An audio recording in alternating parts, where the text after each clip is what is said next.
Hello guys, welcome to our channel ocean of knowledge. तो आज इस वीडियो में जो टॉपिक हम कवर करेंगे वो टॉपिक है important MCQs on current, work, power, energy end voltage. इससे पहले जो लेक्चर हुआ था उसमें भी हमने एमसीक्यूज ही कवर किए थे, इसमें भी हम एमसीक्यूज ही कवर करेंगे, ठीक है, ताकि आपको अच्छे से एमसीक्यूज की प्रैक्टिस हो जाए। तो आई होप आपको ये वीडियो पसंद आए। तो चलिए स्टार्ट करते हैं।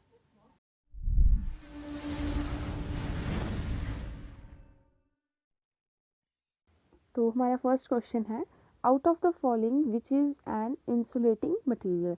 कि इन चार जो ऑप्शन आपको दिए गए हैं इनमें से कौन सा मटेरियल जो है वो इंसुलेटिंग मटेरियल है।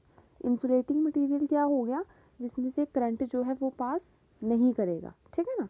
तो कंडक्टर जिससे करंट पास कर जाता है, इंसुलेटर जिससे करंट पास नहीं करता है। तो इंसुलेटिंग मटेरियल कौन हुआ इन चारों में से? कॉपर करंट पास करेगा, गोल्ड करंट पास करेगा, सिल्वर से भी करंट पास करेगा, लेकिन पेपर जो है वो इंसुलेटिंग मटेरियल है, पेपर से करंट पास नहीं करता है। तो इसका आंसर पेपर आ गया। नेक्स्ट है, the property of conductor due to which it pass current is called. Conductor के पास ये प्रॉपर्टी होती है कि वो क्या करता है, करंट को पास कर देता है from one body to another. तो उस प्रॉपर्टी को क्या बोलते हैं? उस प्रॉपर्टी को बोलते हैं कंडक्टेंस, ठीक है। रेजिस्टेंस होता है करंट को रोकना, इंसुलेशन होता है वो जिससे करंट पास नहीं करे। तो इसका आंसर कंडक्टेंस, ठीक है। नेक्स्ट है, the resistance of a conductor varies inversely as. मतलब जो रेजिस्टेंस होता है आर, वो इन्वर्सली किसके प्रोपोर्शनल होता है, ठीक है। तो ये याद रखना कि जो रेजिस्टेंस होता है वो डायरेक्टली प्रोपोर्शनल होता है लेंथ के, और रेजिस्टेंस जो है वो इन्वर्सली प्रोपोर्शनल होता है 1/A, मतलब एरिया ऑफ क्रॉस सेक्शन के। तो इन्वर्सली किसके प्रोपोर्शन हुआ ये? एरिया ऑफ क्रॉस सेक्शन के। Next, filament of an electric bulb is made up of. Electric bulb में जो फिलामेंट्स होती हैं वो किसकी बनी होती हैं? तो किसकी बनी होती हैं? टंगस्टन की बनी होती हैं, ठीक है। नेक्स्ट देखते हैं, bulbs in a street light are all connected in. अच्छा, स्ट्रीट लाइट में बल्ब्स लगे होते हैं ना, तो वो कनेक्टेड होते हैं एक दूसरे के साथ। कौन से कॉम्बिनेशन में कनेक्टेड होते हैं? Parallel, series, end to end, या फिर सीरीज पैरेलल। तो इसका आंसर है पैरेलल। अच्छा, अब ये एक और बात है कि वो पैरेलल में क्यों होते हैं, सीरीज में क्यों नहीं होते हैं, ठीक है। तो एग्जांपल लेकर मैं आपको बताती हूँ कि आपका सर्किट है, तो जैसे ये वायर जा रही है, तो क्या किया होता है, यहाँ से वायर्स को अलग किया होता है। जैसे यहाँ पर फ्रिज के साथ जुड़ी होती है वायर, फिर एक वायर है वो आपकी टीवी के साथ जुड़ी होती है, फिर एक वायर है वो आपकी एसी के साथ जुड़ी है, फिर एक जो है वो फैन के साथ जुड़ी है, ठीक है। अब ऐसा क्यों होता है? क्योंकि अगर फ़ैन ख़राब हो जाए तो बाकी तीनों अप्लाइंसेस पे कोई भी फ़र्क ना पड़े, ठीक है, इसीलिए ये सब पैरेलल में होते हैं। और अगर सीरीज़ की बात करें हम, सीरीज़ में कैसे होंगे ये, कि ये वायर जा रही है, इसी वायर के साथ आपने फ्रिज लगाया है, फिर इसी के साथ आपने एसी लगाया है, इसी के साथ आपने टीवी लगाया है, इसी के साथ आपने फ़ैन लगाया है, ठीक है ना। तो इसमें क्या होगा, अगर टीवी बंद तो ये सब चीज़ें बंद, एसी बंद, सब बंद, ठीक है ना। तो ये इसलिए घर में भी सीरीज़ कम्बिनेशन नहीं होता, घर में भी पैरेलल कम्बिनेशन होता है। तो इसीलिए जो स्ट्रीट लाइट्स होती हैं उसके जो बल्ब्स होते हैं वो भी पैरेलल में कनेक्टेड होते हैं, कि अगर एक बल्ब जो है वो फ्यूज़ हो गया, वो नहीं चल रहा हो, तो बाकी बल्ब्स पे असर ना पड़े, ठीक है। Next, conductance. जो कंडक्टेंस होते हैं ना उसके यूनिट होते हैं एमएचओ, ठीक है ना, ओम का उल्टा। तो रेजिस्टिविटी की क्या यूनिट होते हैं? रेजिस्टिविटी की यूनिट होते हैं ओम, ठीक है। रेजिस्टिविटी क्या होती है? ऑब्स्टेकल, जो करंट को रोकता है, ठीक है ना, फ्लो करने से। और कंडक्टेंस क्या होता है? करंट जो है वो फ्लो करता है, ठीक है। तो कंडक्टेंस के यूनिट्स होते हैं एम एच ओ, और रेजिस्टिविटी के होते हैं ohms. Next, which of the following device convert chemical energy into electrical energy. इनमें से कौन सा ऐसा डिवाइस है जो केमिकल एनर्जी को इलेक्ट्रिक एनर्जी में चेंज करता है?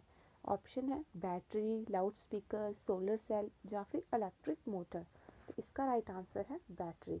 अच्छा, बैटरी में क्या होता है, केमिकल्स डाले जाते हैं और वही केमिकल्स जो है वो कन्वर्ट करते हैं इलेक्ट्रिक एनर्जी में, मतलब केमिकल्स जो है वो कन्वर्ट हो जाते हैं इलेक्ट्रिक एनर्जी में, और फिर बैटरी से ही हमें इलेक्ट्रिसिटी मिलती है, ठीक है ना। तो बैटरीज जो है वो क्या करती हैं केमिकल एनर्जी को इलेक्ट्रिक एनर्जी में कन्वर्ट करती हैं। Next, the energy possessed by a body due to its position is called. अच्छा, पोजीशन की वजह से जो एनर्जी होती है किसी भी बॉडी में, उस एनर्जी को क्या बोलते हैं? तो उसको बोलते हैं पोटेंशियल एनर्जी। ठीक है, याद रखिएगा, बताया था आपको कि पोजीशन की वजह से होती है पोटेंशियल एनर्जी, और पोटेंशियल एनर्जी का फार्मूला क्या होता है? mgh, मतलब mass into gravity into height. अच्छा, जूल्स जो है वो किसके यूनिट है? जूल्स किसके यूनिट है? वर्क के, पावर के, डिस्टेंस के, या नन ऑफ अबव। तो जो जूल्स हैं वो वर्क के यूनिट है। ठीक है ना। पावर की यूनिट क्या है? वॉट है। डिस्टेंस की यूनिट मीटर्स होते हैं।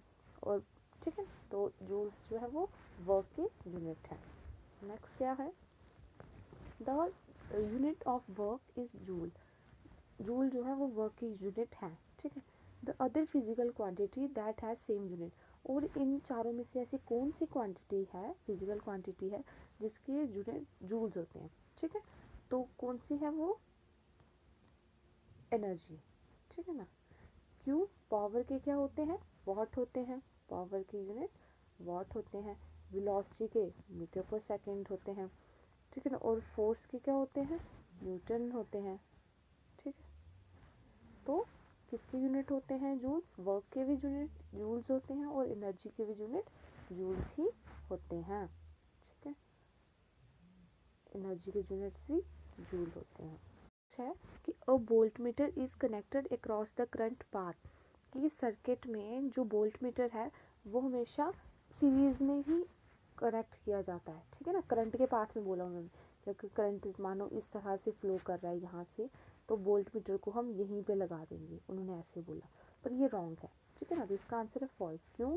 क्योंकि मैंने बताया था, जब मैंने ओम्स लॉ वाला सर्किट पढ़ाया था लास्ट वीडियो में, तो उसमें बताया था कि जो वोल्ट मीटर है वो हमेशा पैरेलल में लगाते हैं हम।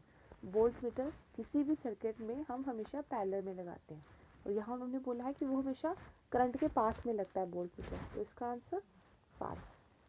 Next, the unit of electrical charge is. Electrical charge के यूनिट क्या होते हैं? कूलम होते हैं। ठीक है। वोल्ट किसके यूनिट होते हैं? वोल्ट जो है वो वोल्टेज के यूनिट होते हैं। एम्पियर करंट के यूनिट होते हैं, और जूल जो है वो वर्क और एनर्जी के यूनिट होते हैं। तो इलेक्ट्रिकल चार्ज यूनिट के यूनिट क्या होते हैं? कूलम होते हैं। नेक्स्ट क्वेश्चन क्या है कि an electric motor takes 5 ampere of current from 220 volt line, determine its power. तो पावर निकालने का फार्मूला क्या होता था? V into I, right. तो V कितना है? 220 है, और I कितना है? 5। मल्टीप्लाई किया तो 1100 वोल्ट आपका, सॉरी वाट आपका आंसर। तो इसका आंसर आ जाएगा। नेक्स्ट क्या है? The person will have maximum potential energy when. किसी भी पर्सन की पोटेंशियल एनर्जी कब होगी? जब वो पर्सन क्या होगा? He is sleeping on ground, he is sitting on ground, he is sleeping on the bed, या फिर he is standing on the roof. तो he is standing on the roof, क्योंकि पोटेंशियल एनर्जी हाइट की वजह से लगती है ना। तो अर्थ से हाइट, कुछ हाइट पर होगी ना, छत पर खड़ा है वो, तो कुछ हाइट पर खड़ा होगा, तो पोटेंशियल एनर्जी कब ज़्यादा होगी उसकी? जब वो छत पर खड़ा होगा। This is the fight. Next, an object is displaced by 10 metre in the direction of applied force if the applied force is 75 newton, what is the work done by the force. इसमें हमने क्या निकालना है? Work done निकालना है। ठीक है, distance हमें दिया है और फोर्स भी हमें दी है, तो वर्क डन कैसे निकालेंगे? उसका फार्मूला F इंटू एस। तो F की वैल्यू कितनी है? 75, और S मतलब डिस्टेंस कितना है? 10। तो मल्टीप्लाई किया तो 750, और वर्क के यूनिट जूल्स। तो 750 जूल्स हमारा आंसर। ये 750 जूल्स हमारा आंसर। तो थैंक यू गाइस। अगर आपको ये वीडियो पसंद आए तो इसे लाइक, कमेंट, शेयर ज़रूर करें, और हमारे चैनल को भी सब्सक्राइब ज़रूर करें। Thank you.